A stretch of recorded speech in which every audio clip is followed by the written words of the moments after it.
अस्सलाम वालेकुम नाज़रीन, आप देख रहे हैं लिटरेचर एंड हिस्ट्री और मैं हूं आपका मेज़बान उज़ैर आबिद। नाज़रीन, आज के इस वीडियो में हम बात करेंगे सादत हसन मंटो के बारे में और मंटो साहब की उर्दू अफसाने में या उर्दू कहानीकार की हैसियत में क्या अहमियत है और मंटो साहब ने उर्दू कहानी में क्या कंट्रीब्यूशंस किए हैं, इस मुतालिक हम बात करेंगे। लेकिन डिटेल में जाने से पहले आप लोगों से गुजारिश है कि हमारा ये channel literature and history subscribe कर दें और बेल आइकन को भी प्रेस कर दें ताकि हमारी आने वाली वीडियोस और मुख्तलिफ मौज़ूआत पर बातचीत आप लोगों को बवक्त और बासानी मिल सके। तो नाज़रीन, आज हम बात करेंगे सादत हसन मंटो के बारे में। सादत हसन मंटो जो कि उर्दू का एक बहुत ही मुमताज़ और मुनफरद कहानीकार था। सादत हसन मंटो और कृष्ण चंद्र हमअसर कहानीकार थे और इन दोनों की उर्दू अफसाने में बड़ी अहमियत है। सादत हसन मंटो ने जब लिखना शुरू किया तो मंटो साहब को उस दौर में ठुकराया गया और हर किस्म के हर मकतबे फ़िक्र से ताल्लुक़ रखने वाले लोगों ने मंटो को अपना नहीं माना और मंटो के ख़िलाफ़ वर्जी की और मंटो के मुखालिफ बने। एक तरफ वो लोग जो रुजत पसंद थे, जो मौलवी हजरात थे, उन्होंने मंटो पर काफर होने के, मुल्हिद होने के, गलीज़ बातें लिखने के इल्ज़ाम लगाए। तो दूसरी जानिब वो लोग जो तरक्की पसंद थे, जो कम्युनिस्ट थे उस दौर के, उन्होंने भी सादत हसन मंटो की अफसानों पर मुख्तलिफ तर्ज के एतराज़ किए और इख्तलाफ किए। सादत हसन मंटो को आज के दौर में फिर से डिस्कवर कर लिया गया है और आज के जो नौजवान हैं ख़ास तौर पर वो मंटो को बहुत कोट करते हैं और सादत हसन मंटो की बातें सोशल मीडिया पर, व्हाट्सएप स्टेटस पर गर्दिश करती रहती हैं। तो मंटो साहब की ज़िंदगी को भी डिस्कवर कर दिया गया है और सादत हसन मंटो पर 2 फिल्में भी बनी हैं। एक फ़िल्म जो इंडियन है और दूसरी इससे पहले पाकिस्तान में भी एक फ़िल्म बन चुकी है। तो हम सादत हसन मंटो की ज़िंदगी के बारे में बात नहीं करेंगे क्योंकि उन दोनों फिल्म्स में मंटो साहब की ज़िंदगी को दिखाया गया है। हम सादत हसन मंटो की कहानीकार की हैसियत में बात करेंगे। सादत हसन मंटो से जो उससे पहले जो कहानीकार मौजूद थे उनमें वो असलूब नहीं था, वो बात नहीं थी। और मंटो के बाद भी ये नसीम हिजाज़ी जैसे लोग और दूसरे अकायद रसूमात के कैद व बंद में रहने वाले अफसाना निगार थे। और सादत हसन मंटो के बारे में ख़ास बात यह है कि मंटो है तो एक कहानीकार और बहुत ही कामयाब कहानीकार है क्योंकि मंटो के पास कहानियाँ हैं। सही मानी में उनके जो किरदार हैं, उनके जो अफसाने हैं, जो अफसाने मंटो साहब ने लिखे हैं वो सही मानी में एक तो अफसाने हैं और उनमें कहानीपन है। तो सादत हसन मंटो कहानीकार थे और उनके जो कहानियाँ या अफसाने हैं वो बहुत ही इंटरेस्टिंग है। यानी उनकी कहानियों में कहानीपन जो है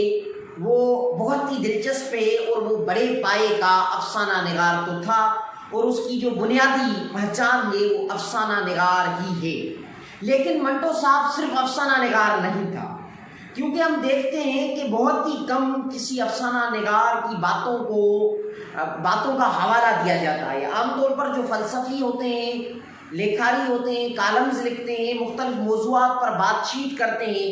नॉन फिक्शन लिखते हैं या शायरी करते हैं, उनको मुख्तलिफ मज़ामीन में या महफ़िलों में या तकरीरों में कोट किया जाता है, उनका हवाला दिया जाता है। लेकिन सादत हसन मंटो वो वाहिद कहानीकार है, कम से कम बरे सगीर की जो अदबी तारीख़ है उसमें या उर्दू में ख़ास तौर पर जो उर्दू लेखारी हैं और कहानीकार हैं उर्दू में लिखने वाले, उनमें सादत हसन मंटो वो वाहिद अफसाना निगार है जो मोस्ट कोटेड है और जिसकी बातें हर किस्म और हर मकतबा फ़िक्र से ताल्लुक़ रखने वाले तुलबा, वकला اور سارے سماج کے مختلف طبقات سے تعلق رکھنے والے جتنے بھی افراد ہیں وہ سارے کے سارے سعادت حسن منٹو کی باتوں کو کوٹ کرتے ہیں۔ اس کی وجہ یہ ہے کہ منٹو صاحب نے جو کردار ڈھونڈے اور جن کرداروں کو اپنی کہانی کا حصہ بنایا وہ ایک زندہ کردار تھے، وہ کوئی کسی کہانی کار اور منٹو صاحب کے ذہن کی تخلیق نہیں تھے، وہ اس سماج میں موجود تھے۔ اور سعادت حسن منٹو کی کہانیوں کی خاص بات یہ ہے کہ منٹو صاحب کے جو موضوعات ہیں وہ سماجی موضوعات ہیں، اور صرف سماجی موضوعات نہیں ہیں لیکن بہت جو چیزیں ہیں یعنی انسان کی جو داخلی کیفیت ہے وہ بھی ان افسانوں میں ساتھ ساتھ ہے۔ ایک طرف سماجی مسائل اور سماج کی جو رسومات ہیں اور بہت ساری جو سماجی موضوعات ہیں ان پر وہ کہانیاں ہیں، تو دوسری جانب جو داخلی موضوعات ہیں، جذبات کے بارے میں جو باتیں ہیں وہ بھی سعادت حسن منٹو کی کہانیوں میں موجود ہیں، اور صحیح معنی میں وہ سماج سے لی گئی کہانیاں ہیں۔ اگر وہ داخلی موضوعات بھی ہیں یا سماجی موضوعات ہیں، دونوں جو سعادت حسن منٹو کے موضوعات ہیں وہ سماج سے لیے گئے ہیں، اور اس کے جو کردار ہیں وہ زندہ کردار ہیں۔ اور منٹو صاحب کے بارے میں اور خاص بات یہ ہے کہ منٹو صاحب نے المیوں پر اور دکھوں پر، دردوں پر لکھا ہے، اور سعادت حسن منٹو کے جتنے بھی کردار ہیں ان کے ساتھ یا تو معاشی مسائل ہیں یا سماجی مسائل ہیں یا نفسیاتی مسائل ہیں، اور خاص طور پر منٹو صاحب کے کرداروں کے ساتھ جنسی مسائل ہیں، اور منٹو صاحب نے ان کرداروں پر لکھا ہے۔ طوائف پر سعادت حسن منٹو نے بہت سارے افسانے لکھے، اور ہمارے ہاں برے صغیر میں خاص طور پر اور مشرقی معاشرے میں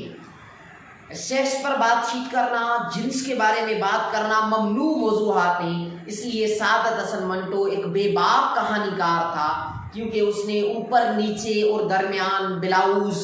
ٹھنڈا گوشت، کالی شلوار اور اس قسم کے افسانے لکھ کر مشرقی معاشرے کو بے نقاب کیا، اور مشرقی معاشرے کا جو حقیقی پہلو تھا وہ سعادت حسن منٹو سامنے لے آئے، اور اس کی وجہ سے اور اس کی بدولت منٹو صاحب کو کئی دکھ جھیلنے پڑے، لیکن منٹو ایک بہادر انسان تھا، اپنے کرداروں کے ساتھ محبت کرتا تھا، اس لیے اس نے وہ کام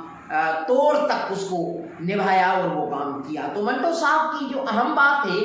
وہ یہ ہے کہ سعادت حسن منٹو نے دکھوں پر اور دردوں پر لکھا ہے، انسان کے جو مسائل ہیں، جنسی مسائل ہیں، معاشی مسائل ہیں، ان پر سعادت حسن منٹو نے قلم اٹھایا ہے، جس پر بہت ہی کم اردو میں لکھا گیا تھا، اور دل فریب اور منفرد انداز سے سعادت حسن منٹو نے اس پر قلم اٹھایا۔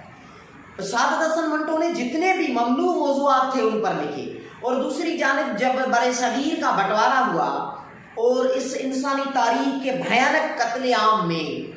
جو انسان نہیں رہا اور ان ہیومن ایکٹس ہوئے ہندوؤں کی جانب اور مسلمانوں کی جانب، تو سعادت حسن منٹو نے کھول دو جیسی کہانی لکھی، یا ٹوبا ٹیک سنگھ جیسی، سہائے جیسی بہت ہی خوبصورت افسانے لکھے، اور برِ صغیر کے بٹوارے کی جو تاریخ ہے اس کو سعادت حسن منٹو نے افسانوں میں قلم بند کر لیا، کہ جو کچھ اس زمانے میں ہوا، 47 میں جو کچھ بھی واقعات ہوئے، مسلمانوں نے ہندوؤں کے ساتھ، ہندوؤں نے مسلمانوں کے ساتھ، اور خاص طور پر عورتوں اور بچوں کے ساتھ جو ظلم ہوئے، دوستوں کے دوست نہیں رہے اور دشمن بن گئے، کسی بھی قسم کا کوئی بھی خیال نہیں رکھا گیا، تو یہ جو سارا اس زمانے میں جو کچھ ہوا سعادت حسن منٹو نے اس پر قلم اٹھایا۔ اس لیے سعادت حسن منٹو کی اردو ادب میں سب سے بڑی اہمیت ہے، اور نقاد کہتے ہیں کہ سعادت حسن منٹو اردو کا سب سے بڑا افسانہ نگار ہے۔